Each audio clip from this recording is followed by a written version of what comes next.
বন্ধুরা খুব সাবধান করে দিচ্ছি, শনিবার অনেকেই আমরা বড় ঠাকুরের কাছে যাই, আর আমি দেখেছি বড় ঠাকুরের পুজো করতে যাচ্ছ আর হাত জোর করে ঠাকুরের সামনে দাঁড়িয়ে আছো। এই ভুল কিন্তু ভুলেও কখনো করো না।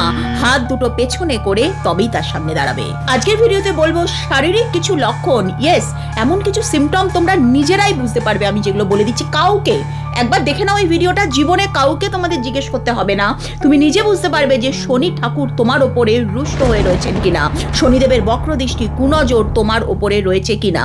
কি সেই সিমটমগুলো সেটা বলবো, এবং বলবো ভুল করো শনিদেবকে এই জিনিসগুলো করবে না।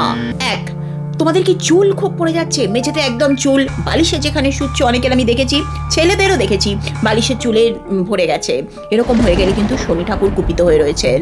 দাঁতের সময়ের আগে ব্যথা, মাড়িতে ব্যথা রয়েছে, কোমর এবং ঘাড়ে ব্যথা, এবং ছোট ছোট বিষয় একদম তিতিক্ষমে মেজাজ, অনেকে দেখবেন খিচিয়ে আছে, শনি ঠাকুর কুপিত হয়ে রয়েছেন। তোমাদেরকে বলে রাখি, শনি ঠাকুরের সাথে সূর্যদেবের সম্পর্ক কিন্তু পিতা পুত্রের, সকলেই জানি, কিন্তু সম্পর্ক একদম ভালো নয়। তাই জন্য শনি মন্দিরে যেতে গেলে হয় সূর্যোদয়ের আগে বা সূর্যোদয়ের পরেই যাবে। শনি মন্দিরে গিয়ে সরাসরি শনি মূর্তির মুখোমুখি কিন্তু তাকাবে না, শনি দেবতার 45 ডিগ্রি অ্যাঙ্গেলে থাকবে, এবং তার মুখের দিকে চোখের দিকে ভুলেও তাকাতে যেও না, একেবারে বক্র দৃষ্টি পড়ে, সবসময় তার পায়ের দিকে তাকাবে।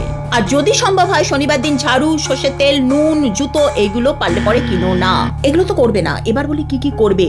কালো পোশাক পরতে পারো, কালো ডাল, কালো তিল, কালো মিষ্টি শনি ঠাকুরকে অর্পণ করতে পারো। এই দিন যদি কোনো গরিব ব্যক্তিকে কালো জুতো, ছাতা, কালো কাপড়, কালো কম্বল এগুলো দান করতে পারো, তাহলে অবশ্যই কিন্তু বড় ঠাকুরের কৃপা তোমরা পাবে। তোমার পরিবারের ওপরে যেন শনি ঠাকুরের আশীর্বাদ সব সময় বজায় থাকে। কমেন্ট সেকশনে জয় শনিদেবের জয় না লিখে যাওয়ার মতো ভুল কিন্তু করো না।